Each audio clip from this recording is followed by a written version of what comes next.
I'm doing a cold reading of the New Testament, and I'm in Acts, using the New King James Version, and we're at Acts chapter 10.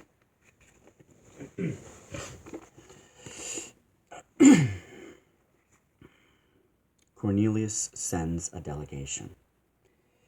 There was a certain man in Caesarea called Cornelius, a centurion of what was called the Italian regiment, a devout man, and one who feared God with all his household, who gave alms generously to the people and prayed to God always. About the 9th hour of the day, he saw clearly in a vision an angel of God coming in and saying to him, Cornelius. And when he observed him, he was afraid and said, What is it, Lord?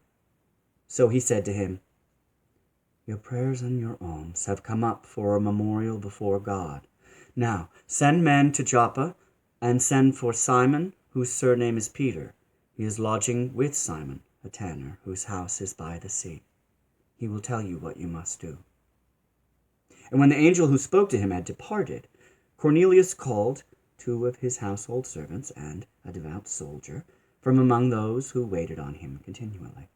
So when he had explained all these things to them, he sent them to Joppa. Peter's vision. The next day, as they went on their journey and drew near the city, Peter went up on the housetop to pray about the 6th hour.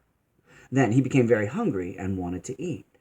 But while they made ready, he fell into a trance and saw heaven opened, and an object like a great sheet bound at the 4 corners, descending to him and let down to earth.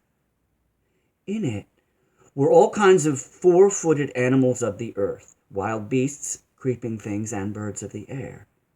And a voice came to him, Rise, Peter, kill and eat. But Peter said, Not so, Lord, for I have never eaten anything common or unclean. And a voice spoke to him again the second time, What God has cleansed you must not call common. This was done 3 times, and the object was taken up into heaven again. Summoned to Caesarea.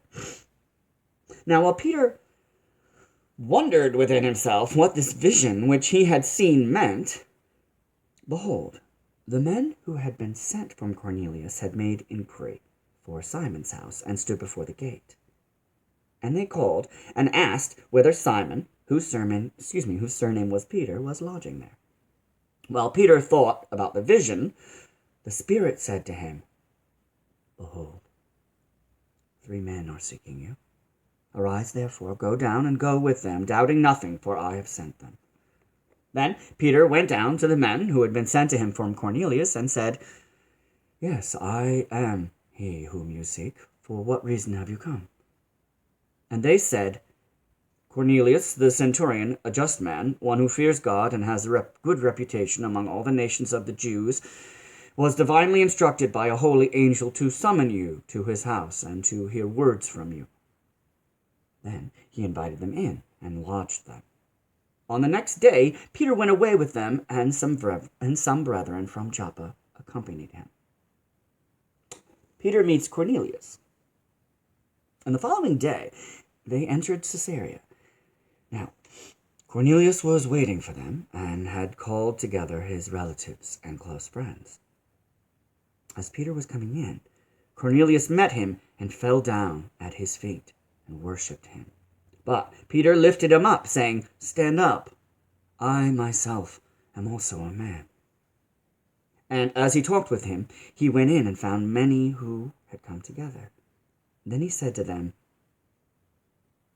You know how unlawful it is for a Jewish man to keep company with or go to one of another nation? But God has shown me that I should not call any man common or unclean. Therefore I came without objection as soon as I was sent for. I asked then, For what reason have you sent for me? So Cornelius said, 4 days ago I was fasting until this hour, and at the 9th hour I prayed in my house, and behold, a man stood before me in bright clothing, and said, Cornelius, your prayer has been heard, and your alms are remembered in the sight of God. Send therefore to Joppa, and call Simon here, whose surname is Peter. He is lodging in the house of Simon, a tanner by the sea. When he comes, he will speak to you. So I sent to you immediately, and you have done well to come. Now therefore we are all present before God, to hear all the things commanded you by God. Preaching to Cornelius' household. Then Peter opened his mouth and said, In truth I perceive that God shows no partiality, but in every nation whoever fears him and works righteousness is accepted by him. The word which God sent to the children of Israel, preaching peace through Jesus Christ, he is Lord of all. That word you know, which was proclaimed throughout all Judea and began from Galilee after the baptism which John preached, how God anointed Jesus of Nazareth with the Holy Spirit and with power, who went about doing good and healing all who were oppressed by the devil, for God was with him.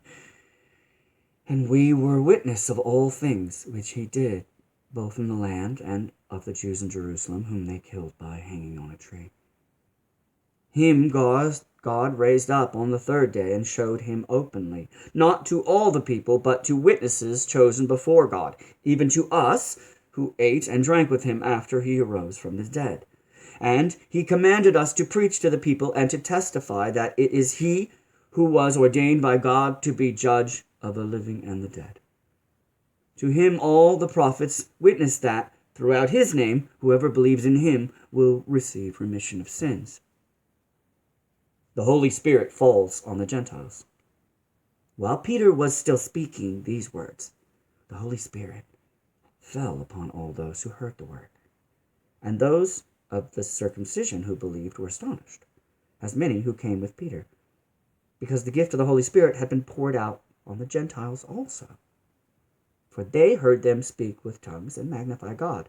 Then Peter answered, Can anybody forbid water, that these should not be baptized who have received the Holy Spirit, just as we have? And he commanded them to be baptized in the name of the Lord. They asked him to stay a few days. And that's the end of Acts chapter 10. Okay, thank you.